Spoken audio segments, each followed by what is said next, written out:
دوستو نوجوانوں، السلام علیکم ورحمۃ اللہ وبرکاتہ۔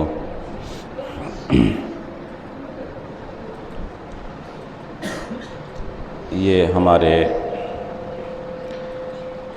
اسلامی کیلنڈر کا آخری مہینہ ہے اور آخری ایام ہے۔ گویا کہ ہماری زندگی سے ایک اور سال کم ہو رہا ہے، کیونکہ ہمارا جو سال ہے وہ اسلامی کیلنڈر کے اعتبار سے محرم سے شروع ہوتا ہے اور ذی الحجہ پر ختم ہوتا ہے۔ یہ مہینے جو سال کے اندر 12 ہوتے ہیں، یہ آج سے یا چند سال پہلے سے نہیں ہیں،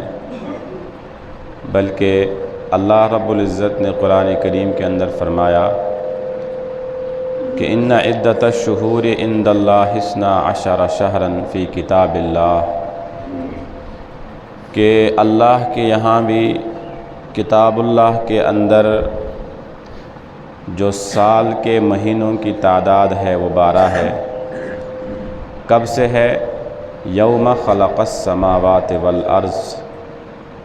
جب سے اللہ رب العزت نے آسمان کو، زمین کو، کائنات کو پیدا کیا، اس وقت سے ہی یہ معمول چلا آ رہا ہے کہ سال کے 12 مہینے ہوتے ہیں۔ منہا 4 حرم، پھر ان 12 مہینوں میں 4 مہینے قابل احترام ہوتے ہیں، قابل عظمت چلے آ رہے ہیں۔ ان قابل عظمت مہینوں میں ایک مہینہ ذی الحجہ کا بھی ہے اور ایک مہینہ محرم کا بھی ہے۔ تو قرآن پاک کے اندر بھی اللہ رب العزت اشارہ دے رہے ہیں کہ سال کے 12 مہینے ہیں، اور ہر دور کے اندر مہینوں کی، تاریخوں کی، یا یہ کہیں کیلنڈروں کی ایک اہمیت چلی آ رہی ہے۔ حضرت آدم علیہ السلام کے دور سے ہی کچھ لوگوں نے، کچھ قوموں نے حضرت آدم علیہ السلام کی پیدائش کو لے کر جو ہے تاریخ کا اور ڈیٹ کا آغاز کیا۔ یہ سلسلہ چلتا رہا طوفان نوح تک۔ حضرت نوح علیہ السلام کا دور آیا تو پھر حضرت نوح علیہ السلام اور آپ کی جو کشتی جودی پہاڑ پر ٹھہری اور مومنوں کو نجات ملی، تو پھر ایک تاریخ کا سلسلہ وہاں سے شروع ہوا۔ اور پھر کچھ محدثین، مفسرین کہتے ہیں کہ حضرت ابراہیم علیہ السلام کا اور نمرود کا واقعہ پیش آیا، جہاں اللہ رب العزت نے نمرود کو ناکام اور نامراد کیا، تو تاریخ کا ایک سلسلہ وہاں سے شروع ہوا۔ اور پھر کچھ کہتے ہیں کہ حضرت موسیٰ علیہ السلام کا اور فرعون کا ٹکراؤ ہوا، اللہ رب العزت نے حضرت موسیٰ علیہ السلام کو کامیاب کیا، تو تاریخ کا ایک سلسلہ وہاں سے شروع ہوا۔ اور کچھ آگے چل کر کہتے ہیں کہ پھر حضرت عیسیٰ علیہ السلام کی ولادت سے لے کر جو کیلنڈر چلا آ رہا ہے اور آج تک چلا آ رہا ہے، تو یہ کیلنڈر، یہ تاریخیں چلتی آ رہی تھی۔ اور مکہ کے اندر بھی ایک اور واقعے کو بنیاد بنایا گیا، بیس بنایا گیا، کہ جس سے تاریخ لوگ جو ہے لکھا کرتے تھے، وہ تھا رسول اللہ صلی اللہ علیہ وسلم کی ولادت سے چند دن پہلے جس کا ذکر قرآن پاک کے اندر ہے، الم تر کیف فعل ربک باصحاب الفیل، جب ابرہہ کا لشکر کعبۃ اللہ کی طرف ناپاک عزائم لے کر آیا تھا، اس میں ابرہہ کا لشکر جو ناکام اور نامراد ہوا، تو اس واقعے کو لوگ بیس بنایا کرتے تھے اور اپنی تاریخیں لکھا کرتے تھے۔ یہ سلسلہ چلتا رہا یہاں تک کہ حضرت عمر رضی اللہ تعالی عنہ کا دور آیا، اور حضرت عمر رضی اللہ تعالی عنہ نے صحابہ سے مشورہ کیا، اور مشورہ کرنے کی ضرورت اس وقت پڑی جب کئی ممالک سے آپ کے پاس یہ پیغام آیا اور یہ تقاضا آیا کہ آپ کے جو خطوط ہمارے پاس آتے ہیں اور ان خطوط کے اندر لوگوں کی فلاح کی اور لوگوں کے کام آنے کی، غریبوں کی مدد کی وغیرہ وغیرہ، یہ ساری چیزیں اس میں لکھی ہوئی ہوتی ہیں۔ چونکہ آپ خلیفۃ المسلمین ہیں، امیر المؤمنین ہیں، تو آپ کا جو حکم اور آپ کا جو آرڈر آتا ہے ہمیں معلوم نہیں ہوتا کہ کون سا کام پہلے کرنا ہے، کون سا کام بعد میں کرنا ہے، جس کے وجہ سے پہلے آنے والے خط کا ہمیں علم نہیں ہوتا ہے اور بعد میں کون سا خط آیا ہے اس کا ہمیں علم نہیں ہوتا ہے۔ تو ان خطوط میں ایک خط تھا حضرت ابو موسیٰ اشعری رضی اللہ تعالی عنہ کا۔ انہوں نے بھی یہی تقاضا کیا کہ ہمارے پاس جو آپ کے خطوط آتے ہیں، چونکہ مستقل طور پر کوئی ڈیٹ اور کوئی کیلنڈر نہیں ہے، جس کی وجہ سے ہمیں یہ پتہ نہیں چل پاتا ہے کہ کون سا خط پہلے آیا ہے، کون سا بعد میں آیا ہے۔ تو حضرت عمر رضی اللہ تعالی عنہ نے صحابہ سے مشورہ کیا، اور اس مشورے کے اندر آپ نے صحابہ کی رائے جاننی چاہی، معلوم کرنی چاہی۔ تو کچھ صحابہ نے کہا کہ یقیناً ہمارا ایک کیلنڈر ہونا چاہیے اور ایک تاریخ کی بیس ہونی چاہیے، بنیاد ہونی چاہیے۔ تو کچھ صحابہ نے مشورہ دیا کہ رسول اللہ صلی اللہ علیہ وسلم کی ولادت کے وقت کو اور اسی تاریخ کو، اسی سال کو بنیاد بنایا جائے۔ بنیاد یہ بنائی جائے کہ رسول اللہ صلی اللہ علیہ وسلم جب اس دنیا کے اندر تشریف لائے، اسی دن کو بنیاد بنایا جائے، اسی مہینے کو بنیاد بنایا جائے، اور اسی سے مسلمان اپنے نئے سال کا آغاز کریں گے۔ تو حضرت عمر رضی اللہ تعالیٰ عنہ اور دیگر صحابہ جس میں حضرت علی رضی اللہ تعالیٰ عنہ بھی موجود تھے، انہوں نے اس رائے کو پسند نہیں کیا۔ فرمایا نہیں، یہ تو ایسی رائے ہے جس طرح سے حضرت عیسیٰ علیہ السلام کی ولادت کے متعلق ایک کیلنڈر دنیا کے اندر وجود میں آ چکا ہے۔ تو کچھ صحابہ نے کہا کہ رسول اللہ صلی اللہ علیہ وسلم جب دنیا سے پردہ فرما گئے، اس واقعے کو بنیاد بنایا جائے اور اسی سے نئے کیلنڈر کا، نئے سال کا آغاز کیا جائے۔ صحابہ نے کہا، حضرت عمر رضی اللہ تعالیٰ عنہ نے کہا یہ بھی ممکن نہیں ہے، کیونکہ نیا سال جب مسلمانوں کا شروع ہوگا تو ضروری ہے ممبروں کے اوپر اور اسی طرح سے پڑھا لکھا طبقہ فوراً ان کے ذہن کے اندر وہ واقعہ آئے گا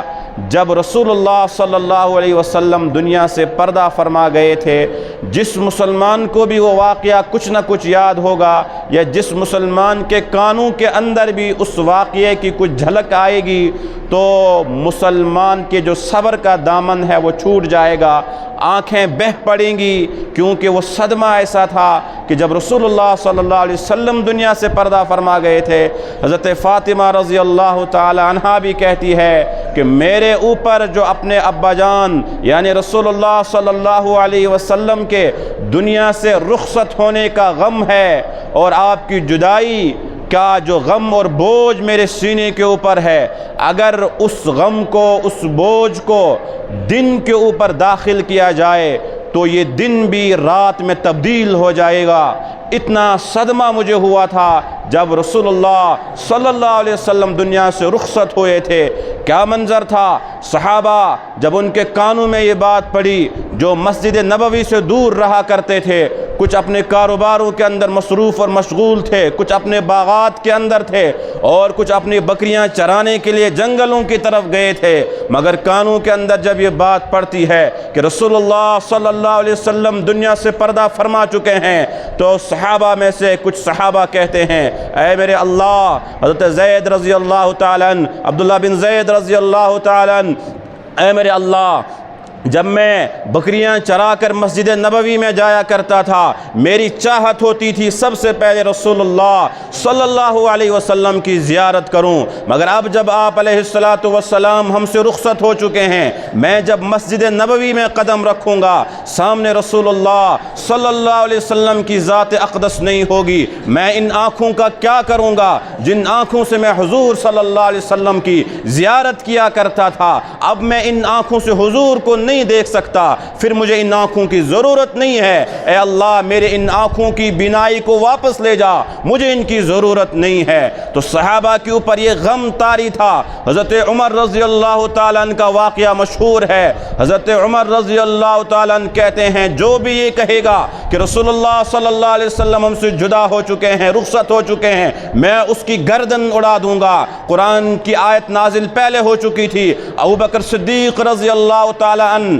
وہ بھی اپنے گھر سے دور ایک سفر کے اندر تھے، دوڑتے ہوئے واپس آئے اور اپنے گھوڑے کو ایک جگہ پر رکھا۔ اما عائشہ رضی اللہ تعالیٰ عنہ سے پوچھا واقعہ کیا ہے؟ پتہ چلا نبی علیہ السلام آپ اس دنیا سے رخصت ہو چکے ہیں، پردہ فرما چکے ہیں۔ فکب النبی صلی اللہ علیہ وسلم، امام بخاری کہتے ہیں ابوبکر صدیق رضی اللہ تعالیٰ عنہ دوڑتے ہوئے حضرت عائشہ رضی اللہ تعالیٰ عنہ کے حجرے میں آتے ہیں، فوراً رسول اللہ صلی اللہ علیہ وسلم کے چہرہ اقدس کو چومتے ہیں، آپ کے ماتھے کو چومتے ہیں اور پھر کہتے ہیں باہر آ کر وما محمد الا رسول قد خلت من قبلہ الرسل افئن مات او قتل انقلبتم علی اعقابکم۔ اور آگے فرمایا اے صحابہ، خطاب کیا حضرت عمر رضی اللہ تعالیٰ عنہ کو، من کان یعبد محمدا، اے صحابہ، اے لوگو، تم میں جو کوئی محمد صلی اللہ علیہ وسلم کی عبادت کیا کرتا تھا، پھر جان جاؤ قد ماتا کہ نبی علیہ السلام ہم سے جدا ہو چکے ہیں، اور واحد عبادت کی لائق، سجدے کی لائق وہ اللہ کی ذات ہے، اور جو اللہ کی عبادت کرتا ہے اسے پتہ ہونا چاہیے کہ اللہ کی ذات وہ ہے اللہ لا الہ الا ہو الحی القیوم لا تأخذہ سنۃ ولا نوم۔ اللہ کی ذات ایسی ہے جو ازل سے تھی، ابد تک رہے گی، اور جس پر کبھی زوال نہیں، جس پر کبھی نیند نہیں، جس پر کبھی موت طاری نہیں ہو سکتی۔ تو یہ سارا واقعہ پیش آ رہا تھا کہ جب رسول اللہ صلی اللہ علیہ وسلم اس دنیا سے پردہ فرما گئے تو صحابہ نے حضرت عمر رضی اللہ تعالیٰ عنہ کے سامنے جو رائے رکھی کہ ہم اپنے نئے سال کا آغاز اس واقعے سے کریں گے جب رسول اللہ صلی اللہ علیہ وسلم سے آپ علیہ السلام دنیا سے رخصت ہوئے تھے۔ آپ نے کہا نہیں، جب بھی مسلمانوں کے سامنے اس واقعے کو نئے سال کے موقع پر بیان کیا جائے گا، ہر مسلمان دکھی ہوگا، ہر مسلمان کے آنکھ سے آنسو جاری ہوں گے، اس کو بھی قبول نہیں کیا گیا۔ کچھ صحابہ نے کہا غار حرا کے واقعے کو بیس بنایا جائے، جب رسول اللہ صلی اللہ علیہ وسلم غار کے اندر تھے، جایا کرتے تھے، حضرت جبریل آپ کے پاس آئے اور فرمایا اقرأ بسم ربک الذی خلق خلق الانسان من علق اقرأ وربک الاکرم، کہ رسول اللہ صلی اللہ علیہ وسلم پر جب پہلے وحی نازل ہوئی، جیسے امام بخاری رحمۃ اللہ علیہ نے کتاب کا آغاز کیا اپنی بخاری شریف کا، تو اس کا آغاز بھی کتاب الوحی سے کیا، کیونکہ دیگر مصنفین نے، کسی نے کتاب الایمان سے کتاب کا آغاز کیا، کسی نے کتاب الصلاۃ سے آغاز کیا، کسی نے کتاب الطہارت سے آغاز کیا۔ تو ان مصنفین سے پوچھا گیا آپ نے کتاب الایمان سے اپنی کتاب کا آغاز کیوں کیا؟ تو ان اماموں نے، ان مصنفوں نے جواب دیا کیونکہ ایمان ہی تمام چیزوں کی جڑ اور بنیاد ہے، ہر عمل کی قبولیت کے لیے شرط ہے کہ انسان مومن ہونا چاہیے، انسان مسلمان ہونا چاہیے۔ تو کچھ علماء نے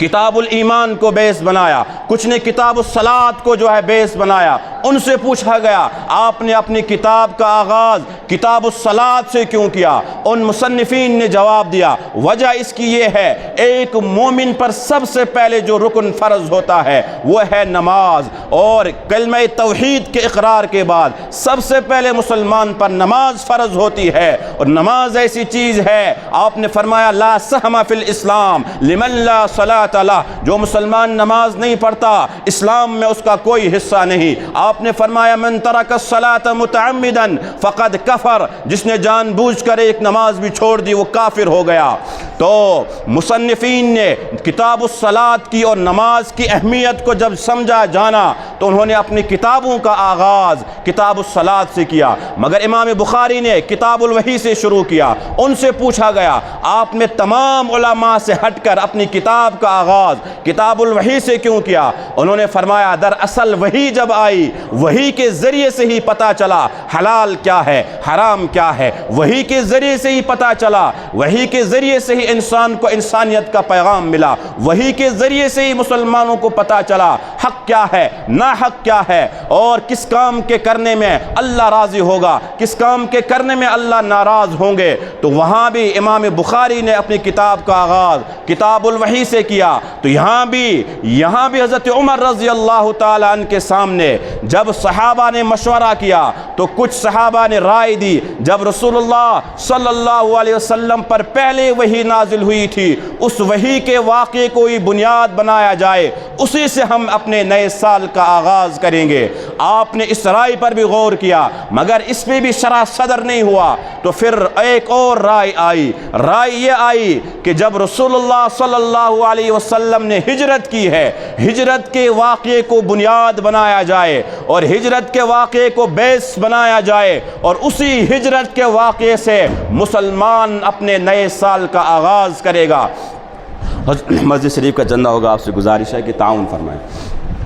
ساتھ ساتھ میں ہمیں یہ بات بھی ذہن میں رکھنی ہوگی یہ رائے دینے والی جماعت وہ صحابہ کی ہے اور رائے لینے والی جو شخصیت ہے وہ حضرت عمر رضی اللہ تعالیٰ عنہ کی ہے۔ حضرت عمر رضی اللہ تعالیٰ عنہ نے اس رائے کو قبول کیا، اس رائے کو دیا بھی اور قبول بھی کیا۔ اور آپ کو یاد ہوگا حضرت عمر رضی اللہ تعالیٰ عنہ چونکہ ان کی شہادت کا واقعہ بھی محرم کی پہلی تاریخ میں ہوا تھا اور ذی الحجہ کی 26 تاریخ میں غالباً آپ کو نماز کی حالت میں زخمی کیا گیا تھا، اور زخمی حالت کے اندر اور مسلمانوں کو وہاں بھی کیا پیغام ملا تھا جو آج کی معمولی سی گرمی کی وجہ سے معمولی مشغولی اور مصروفیت کی وجہ سے نمازوں کو قضا کیا کرتے ہیں، نمازوں کو چھوڑ دیا کرتے ہیں۔ وہاں حضرت عمر رضی اللہ تعالیٰ عنہ کا واقعہ بھی میرے لیے آپ کے لیے ہم سب کے لیے سبق ہے، جب زہر سے بھرا ہوا خنجر آپ کے سینے میں داخل کیا گیا اور اتنے وار آپ کے جسم پر کیے گئے 26 ذی الحجہ کی تاریخ کے اندر کہ جب دوا ڈالی جاتی تھی دوا بھی وہ آپ کے معدے کے اندر نہیں جا رہی تھی بلکہ زخموں کے ذریعے سے باہر آ رہی تھی، جس کی وجہ سے دوا بھی اپنی تاثیر نہیں دکھا رہی تھی۔ اس درد کے موقع پر بھی اور اس شدت غم کے موقع پر بھی آپ نے مسلمانوں کو سبق دیا کچھ بھی ہو جائے نماز کو ترک نہ کرنا، کچھ بھی ہو جائے کسی مسجد کے اندر نماز قضا نہیں ہونی چاہیے۔ آج ہمارے یہاں اپنی انا کی وجہ سے اور اپنی ہر دھرمی کی وجہ سے اور اپنا اثر رسوخ جو ہے قائم کرنے کے لیے اپنا دبدبہ قائم کرنے کے لیے کتنی مساجد ہے جہاں مہینوں سے نمازیں نہیں ہوتی ہے، ہفتوں سے نماز نہیں ہوتی ہے یا ایک وقت کی بھی نماز نہیں ہوتی۔ پوچھا جاتا ہے کیوں نہیں ہوئی؟ فلاں نے فلاں کے ساتھ جھگڑا کیا، فلاں کے ساتھ یہ واقعہ پیش آیا جس کی وجہ سے ہماری مسجد میں نماز نہ ہو سکی۔ اس سے بڑا ظلم کیا ہوگا؟ یہاں حضرت عمر رضی اللہ تعالیٰ جو خلیفۃ المسلمین ہیں، امیر المومنین ہیں اور وہ صحابی رسول ہے کہ جنہوں نے جب اسلام قبول کیا اللہ رب العزت کے سامنے رسول اللہ صلی اللہ علیہ وسلم نے دعا مانگی اللہم اعز الاسلام باحد عمرین، اے اللہ اسلام کو عزت دے دے دو عمروں کے ذریعے سے، یا عمر بن ہشام کے ذریعے سے یا عمر بن خطاب رضی اللہ تعالیٰ عنہ کے ذریعے سے۔ اور دونوں کا مقصد کیا تھا؟ ادھر رسول اللہ صلی اللہ علیہ وسلم دعا کر رہے تھے اے اللہ اسلام کو عزت دے دے، دو عمر مکہ کے اندر ہے ان میں سے کسی ایک کے ذریعے سے دونوں کدھر جا رہے تھے؟ ادھر ابو جہل یعنی عمر بن ہشام وہ لوگوں کو اکسا رہا تھا، وہ لوگوں کو بلا رہا تھا کس چیز کے لیے؟ ہمیں نعوذ باللہ ثم نعوذ باللہ رسول اللہ صلی اللہ علیہ وسلم کو شہید کرنا تھا، اور انتخاب کیا گیا حضرت عمر رضی اللہ تعالیٰ عنہ کا کہ وہ رسول اللہ صلی اللہ علیہ وسلم کو شہید کریں گے، مگر دل کی کھڑکی کھڑکیاں کھلی ہوئی تھی، دل بند نہیں تھا، دل کے راز اللہ کے سوا کوئی نہیں جانتا۔ اللہ نے کہا، نبی علیہ السلام نے کہا، یہ جو دل کی کھڑکی ہے، یہ جو دل کا راز ہے، میں نے اپنے سوا کسی کو اس میں جھانکنے کی اجازت نہیں دی ہے، کسی فرشتے کو بھی اللہ نے اتھارٹی نہیں دی ہے، اجازت نہیں دی ہے کہ میرے بندے کے دل میں کیا چل رہا ہے۔ وہ کسی فرشتے کو بھی آپ نے اجازت نہیں دی ہے کہ میرے بندے کے دل میں جھانک کر آ جاؤ کیا ہے۔ اس کو صاحب مشکات نے بڑی تفصیل سے بیان کیا ہے کہ اللہ کی رحمت کا اور اللہ اپنے بندوں سے کتنی محبت کرتا ہے۔ اس کی ایک وجہ صاحب مشکات نے اس حدیث کو بیان کرنے کے بعد کہا، اس کی ایک وجہ محبت کی یہ بھی ہے کہ انسان کے دل میں کیا چل رہا ہے، مسلمان کے دل میں کیا کیا خیالات آتے ہیں، ان خیالات میں اس دل کی کیفیت پر اللہ کے سوا کوئی اور واقف نہیں ہے۔ حضرت عمر رضی اللہ تعالیٰ عنہ کا دل بھی ایسا ہی تھا، تو آپ نے دعا مانگی تھی، اسی وجہ سے علماء کہتے ہیں حضرت عمر رضی اللہ تعالیٰ عنہ کا اسلام یہ اللہ رب العزت کی طرف سے مومنوں پر ایک تحفہ ہے، بلکہ اسلام پر تحفہ ہے، رسول اللہ صلی اللہ علیہ وسلم پر تحفہ ہے۔ حضرت عمر رضی اللہ تعالیٰ عنہ کا مل جانا، حضرت عمر یہ ندائے مصطفیٰ ہے، حضرت عمر یہ جو ہے رسول اللہ صلی اللہ علیہ وسلم کی دعا ہے، حضرت عمر رضی اللہ تعالیٰ عنہ یہ رسول اللہ صلی اللہ علیہ وسلم کی چاہت ہے، یہ رسول اللہ صلی اللہ علیہ وسلم کی آواز ہے، اور یہ اللہ رب العزت کا تحفہ ہے۔ حضرت عمر رضی اللہ تعالیٰ نے اسلام قبول کیا تو صحابہ نے مسجد میں اللہ اکبر کے نعرے بلند کیے۔ نبی علیہ السلام کے پاس حضرت جبرائیل لائے، کہنے لگے کہ یا رسول اللہ صلی اللہ علیہ وسلم کیا آپ خوش ہیں؟ آج حضرت عمر رضی اللہ تعالیٰ نے اسلام قبول کیا۔ آپ نے کہا ہر مسلمان مکہ میں آج خوشی منا رہا ہے۔ آپ نے حضرت جبرائیل نے کہا صرف زمین والے خوشی نہیں منا رہے ہیں بلکہ آسمان میں فرشتے بھی آج خوشی منا رہے ہیں۔ عمر رضی اللہ تعالیٰ نے اسلام قبول کیا ہے۔ ایسا مقام حضرت عمر رضی اللہ تعالیٰ عنہ کا، مگر مسجد نبوی کے مصلی کے اوپر جب آپ کو زخمی کیا گیا اور آپ کا خون بہایا گیا، امت کو سبق دیا بے شک میرا ایک مقام ہے، میں امیر المومنین ہوں، میں مسلمانوں کا خلیفہ ہوں، امیر ہوں، مگر میں اگر زخمی ہو جاؤں اس کی فکر نہ کرو، پہلے مسجد نبوی میں نماز مکمل کرو۔ ایک صحابی کو حضرت عبد الرحمن بن عوف رضی اللہ تعالیٰ عنہ زخمی حالت میں ان کو آگے بڑھایا کہ پہلے نماز مکمل ہونی چاہیے، پھر میرے بارے میں سوچو میرے ساتھ کیا ہوتا ہے۔ تو حضرت عمر رضی اللہ تعالیٰ عنہ کا واقعہ بھی انہی دنوں میں پیش آیا، زخمی بھی انہی دنوں میں کیا گیا، اور محرم کی پہلی تاریخ میں آپ کو شہید بھی کر دیا گیا۔ تو آپ نے صحابہ سے رائے لی، تو صحابہ نے یہی رائے دی کہ ہم اپنے نئے سال کا آغاز کریں گے، محرم سے کریں گے، ہجرت سے کریں گے، کیونکہ پھر یہاں ایک لمبا اور تفصیل طلب موضوع ہے، کیوں ہمارے لیے نئے سال کا آغاز جو کیا گیا اس کو بنیاد بنایا گیا، ہجرت کے واقعے کو کیوں بنیاد بنایا گیا؟ اور بھی مہینے تھے، اور بھی کتنے سینکڑوں واقعات اسلام کے اندر پیش آئے تھے، ان واقعات کو بنیاد نہیں بنایا گیا۔ اب ہمارا نیا سال شروع ہوگا محرم کے مہینے سے، کیوں محرم کے مہینے کو بنیاد بنایا گیا؟ کیوں ہجرت کے واقعے کو بنیاد بنایا گیا؟ ساتھ ساتھ میں آپ کے سامنے یہ بات بھی عرض کروں کہ ہمارے نئے سال کا آغاز وہ ہجرت کے واقعے کو جو ہے بنیاد بنایا گیا، مگر آپ کو معلوم ہوگا کہ ہجرت جب ہوئی وہ ربیع الاول کے مہینے میں ہوئی تھی، محرم میں نہیں ہوئی تھی۔ مگر علماء کہتے ہیں کہ جب حج کا سیزن تھا، جیسے ابھی ختم ہو چکا ہے، تو کچھ مدینے کے لوگ جب حج کر کے واپس جا رہے تھے، وہ رسول اللہ صلی اللہ علیہ وسلم سے جب ملے تھے، 72 آدمی تھے، اور آپ علیہ السلام سے بیعت لی تھی، باتیں کی تھی، تو انہوں نے آپ کو وعدہ دیا تھا کہ مکہ کی سرزمین آپ کے لیے لوگوں نے تنگ کر دی ہے، لہٰذا آپ مدینے تشریف لائیں۔ آپ نے مدینے آنے کا جو ارادہ کیا تھا وہ آپ نے محرم کے مہینے میں کیا تھا، اسی وجہ سے ہمارے نئے سال کا آغاز وہ محرم سے ہوتا ہے۔ اور پھر کیوں محرم کے مہینے کو بنیاد بنایا گیا، یہ ہر مسلمان کو اچھی طرح سمجھنا چاہیے، خصوصاً موجودہ وقت کے اندر کیوں سینکڑوں واقعات ہونے کے باوجود اسی ہجرت کے واقعے کو کیوں بنیاد بنایا گیا، تاکہ مسلمان سمجھے جب بھی ہجرت کا واقعہ مسلمان کے سامنے آئے گا جب بھی ہجرت کے واقعات مسلمانوں کے سامنے بیان ہوں گے، مسلمان کے دل کے اندر ایک تڑپ پیدا ہونی چاہیے، مسلمان یہ سوچنے پر مجبور ہو جائے کہ یہ اسلام اور یہ قرآن، یہ رسول اللہ صلی اللہ علیہ وسلم کی احادیث مجھ تک کتنی مشقتوں کے بعد پہنچی ہے، یہ اسلام ہماری وادی میں کتنی محنتوں کے بعد پہنچا تھا، کتنی قربانیوں کے بعد پہنچا تھا، اور اسلام دنیا کے اندر پھیلا، کیسے پھیلا تھا، ذرا اس کے لیے ہجرت کے واقعے کو دیکھو، اور ہجرت سے پہلے مسلمانوں کے ساتھ مکہ کی سرزمین پر کیا ہو رہا تھا، کتنی مشقتیں مسلمانوں کو جھیلنی پڑ رہی تھی، اس واقعے کی طرف مسلمانوں کی توجہ جانی چاہیے۔ ایسا نہ ہو شراب کی بوتل پر ایمان کو بیچ دے گا، ایسا نہ ہو جھوٹ کے خاطر ایمان کو بیچ دے گا، 10 روپے کی چیز کے خاطر جھوٹ بول کر ایمان کا سودا کرے گا، دھوکہ دے کر ایمان کا سودا کر دے گا، پردے کو بیچ دے گا، حیا کو بیچ دے گا، حضور صلی اللہ علیہ وسلم کی قربانیوں سے بے وفائی کرے گا۔ تو یہ نیا سال مسلمان کو یہی پیغام دے رہا ہے، کیونکہ ہمارا نیا سال جنوری فروری سے نہیں شروع ہوتا، بے شک سورج بھی اللہ رب العزت کا ہے، چاند بھی اللہ رب العزت کا ہے۔ جہاں قرآن نے چاند کا ذکر کیا تو 27 موقع پر قرآن نے چاند کا ذکر کیا، وہیں سورج کا ذکر کیا، 33 مرتبہ چاند سورج کا ذکر کیا۔ مگر نیا سال جو ہمارا شروع ہوتا ہے وہ محرم سے ہوتا ہے، اس نئے مہینے سے کے اندر مسلمان یہ محرم کیا پیغام دیتا ہے، یہ نیا سال کیا پیغام دیتا ہے، یہی پیغام دیتا ہے مسلمانوں، ذرا دیکھو یہ ایمان، یہ دولت قرآن، یہ دولت اسلام، یہ دولت لا الہ الا اللہ محمد الرسول اللہ صلی اللہ علیہ وسلم کتنی مشقتوں کے بعد اور کتنی سختیاں جھیلنے کے بعد ہم تک پہنچا تھا،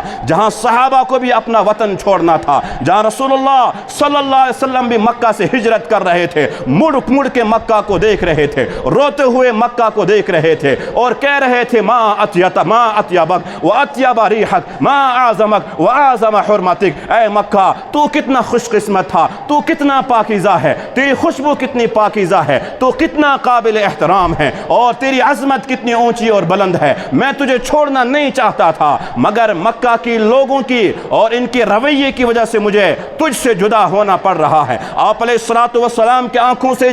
آنسو جاری ہے، ادھر قرآن نازل ہوتا ہے، ان الذی فرض علیک القرآن لرادک الی معاد، یا رسول اللہ صلی اللہ علیہ وسلم آپ غمزدہ نہ ہو جائیے، آپ پریشان نہ ہوئیے، میرا رب یعنی اللہ رب العزت آپ سے کہہ رہے ہیں کہ اللہ آپ کو فاتح بن کر مکہ میں بھیج دے گا، باعزت ہو کر آپ یقیناً مکہ واپس آئیں گے، مگر اس مشکل وقت کو مسلمان کو یاد کرنا ہوگا جہاں آپ کو بھی مکہ چھوڑنا تھا، ہر صحابی کو اپنا دیش چھوڑنا تھا، اپنی پراپرٹی چھوڑ کے جانا پڑ رہا تھا۔ حضرت زینب رضی اللہ تعالی عنہ نے ہجرت کی تو آپ کے پیٹ میں بچہ تھا، لوگوں نے آپ کو روکا اور آپ پر سختی کی، عورت ہونے کے باوجود آپ کے پیٹ میں لات مار دی گئی، جو بچہ تھا نواسہ رسول صلی اللہ علیہ وسلم تھا، وہ بھی اس حملے کی وجہ سے جو ہے بچہ پیٹ میں مر جاتا ہے، اور آگے چل کر حضرت زینب رضی اللہ تعالی عنہ ان کو گھسیٹ کر واپس بھیجا جاتا ہے کہ تم مدینے نہیں جا سکتی ہو، عورت ہو کر کہتی ہے مجھ سے سب کچھ چھین لو،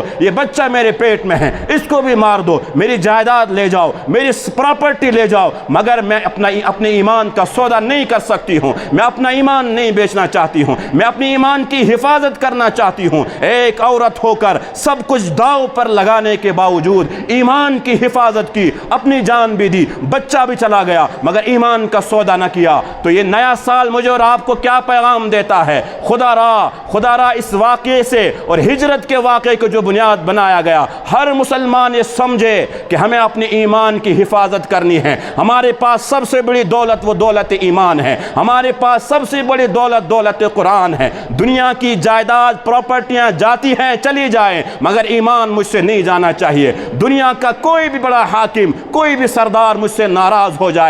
جائے مجھے کوئی غم نہیں، بس ہر مسلمان اس نئے سال پر ہی پیغام لے کر جائے، میرا اللہ میرے کاموں کی وجہ سے ناراض نہیں ہونے چاہیے، میرا حبیب صلی اللہ علیہ وسلم وہ مجھ سے ناراض ہونے نہیں چاہیے۔ دنیا جاتی ہے چلی جائے، مگر میرا رب مجھ سے جانا نہیں چاہیے، میری حصے کی جنت مجھ سے نہیں چلی جانی چاہیے۔ تو ہمارے نئے سال کا جو آغاز ہے وہ محرم سے ہوتا ہے۔ کیوں ہوتا ہے؟ اسی وجہ سے ہوتا ہے کہ قربانیاں جو لگی ہے دین کے اندر، ہماری وادی میں جو قربانیاں لگی ہے کہ انسانوں کو، مومنوں کو، مسلمانوں کو، ہمارے اولیاء اولیاء اللہ کو انہوں نے کتنی مشقتیں اٹھائی اس کشمیر کو سینچنے میں، سنوارنے میں، بنانے میں، اور آج کا نوجوان شراب کی بوتل پر اور اسی طرح سے چند سکوں کے خاطر اس محنت کے اوپر اگر پانی پھیر دے گا تو ان سادات کو اور ان اولیاء اللہ کو وہ کیا جواب دے گا اور کیا منہ دکھائے گا؟ اللہ رب العزت کے آنے سننے سے زیادہ عمل کی توفیق عطا فرمائے۔